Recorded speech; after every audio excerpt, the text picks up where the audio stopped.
Kuya TSL here, no? Ngayon, our special day. So, salamat sa mga nag-greet, no? Ngayon, ang plan ko ngayong araw na to is to make an act of kindness. Kaso hindi tayo mamimigay ng pagkain or pera.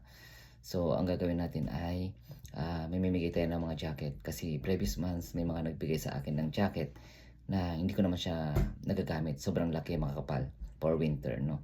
So, instead na nakahang lang dyan, naisip ko na baka may nangailangan ng jacket sa labas. So, usually marami kasing homeless sa kabilang bayan, no? Sa Courtney. So, dun sila. Minsan nakikita ko sila nakaupo, minsan giniginaw. So, although, minsan choices nila yon kung bakit sila nandun. Pero syempre, naisip ko lang na kahit sa simpleng paraan, mabigyan man natin sila ng ng konting comfort, no, sa pamamagitan ng ng mga damit na magiging magiging coat nila sa katawan nila sa protection sa lamig, no. So ayun, samahan niyo ako na puntahan sila, maghanap ng 5 kasi mayroon akong 5 mga kapal diyan na jacket. So samahan niyo ako, guys.